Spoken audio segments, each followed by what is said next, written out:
What's going on? What's going on? All right, so everybody knows right now we're going through some crazy stuff. You know what I'm saying when it comes to this I guess whatever you want to call it, coronavirus, whatever you want to call it. And there's a lot of, a lot of different things being put up where you can't go different places and the restrictions keep getting worse and worse and worse and worse and worse. And there was some talk about, yeah, there's this huge focus on this and doing everything that they can do to stop this particular situation. But why don't we have the same focus when it comes to other things? Like let's say when it comes to let's say maybe, the nutritions that's being given to people and the diseases that that might cause, or even something like let's say violence, I guess you could say, in certain parts of the country where a lot of different things happen and people, end up parting ways with this earth, due to things that are happening in certain places. And it's like, why don't we put the same emphasis when it comes to those things as when it comes to this? And it's no disrespect to anybody out there either, by the way. You know what I mean? I don't mean to bash or trash anybody, so I hope that doesn't come out that way.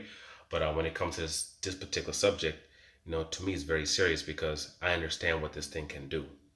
Now, I've lived in America most of my life, but I used to live in Uganda, in Kampala, and in Gulu, in Uganda, and all types of crazy stuff over there. We got dictatorships, you know what I mean? People forcing kids to be child soldiers. We've had to deal with all kinds of stuff. You know what I mean? I was in the middle of young kid, this dude that's currently the president right now, taking over the whole area, taking the whole place. I'm in the city, in the middle of all that, you know, and in that country, you do it. In other parts of Africa, you have certain things, epidemics that you have, which is like they have the Ebola virus, like let's say, and when a epidemic like that turns up, we don't. There's no talk about, oh well, why don't you put the same focus on this or on that as you do with this particular thing? We don't care about none of that in that particular time because we understand what this epidemic, this virus can do. We understand what could happen to everyone if this thing goes rampant through the country. We understand that if this gets out of control, it gets out of hand. There's all kinds of we have other things that we're going to have to focus and deal with other than what our daily life the issues that we have in our daily lives, because at that particular point that is more important than anything that's going on, period. Doesn't matter what it is, because if this thing spreads, the destruction that it's caused would be catastrophic. That's one of the reasons why even when that last Ebola crisis, happened, Obama sent, whole teams out there to try to minimize it and keep it localized where it was and not let it spread. Because something like that spread around the world, it would be catastrophic. In a place like Italy with all the issues they're having, imagine if they had to deal with the Ebola virus and that spread as much over there. What would be happening over there right now with as bad as things are right there? Now, when it comes to this particular virus, like let's say numbers, people dying from, losing their lives from, you know, hammer violence, bang bang violence, 21,000 a year or whatever. If this thing goes haywire, if this thing hits America the way it's capable of hitting America, like a regular flu, where there's 50, 60 million people that are affected by this virus, you're looking at 5 million people possibly dead. The numbers are like around 5 million people dead this year alone.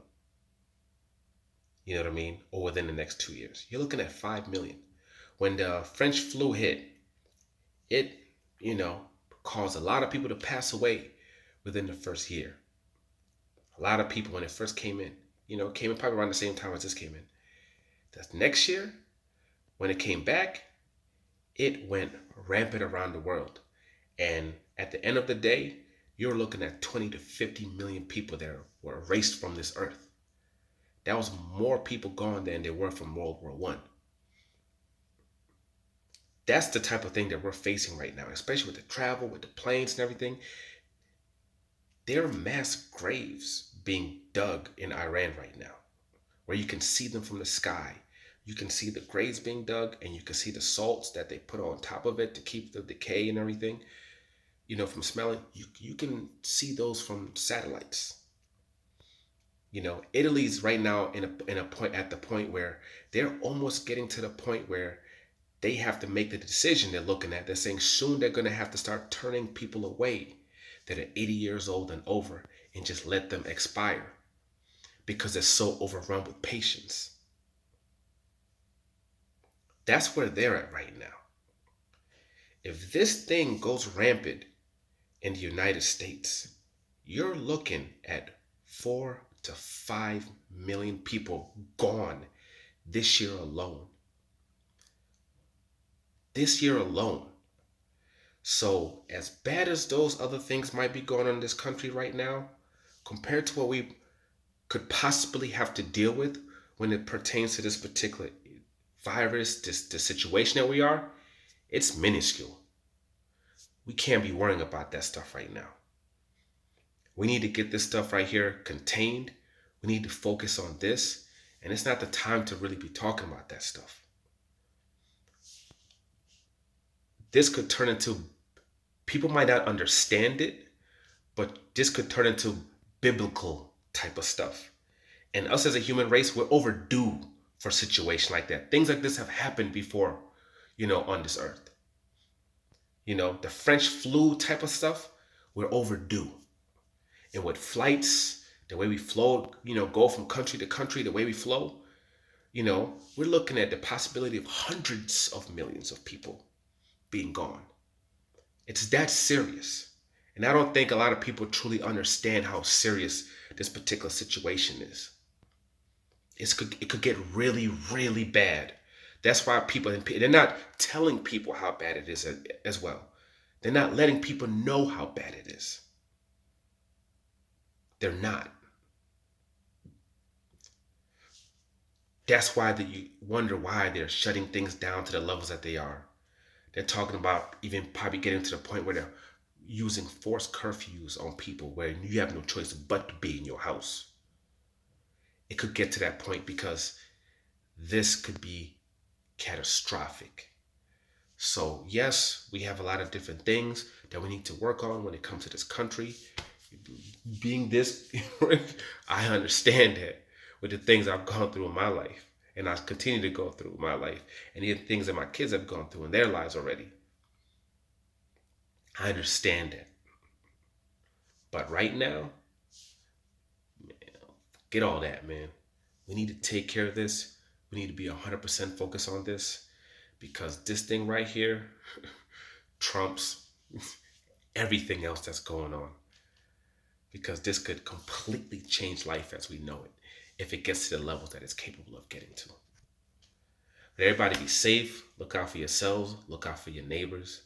If things get worse, stay human. Don't turn into this, when things get bad, people go into crazy places, places that you might, people do. And just don't be one of those people. Be there for your neighbors, be there for your families. And we need to focus on this right now.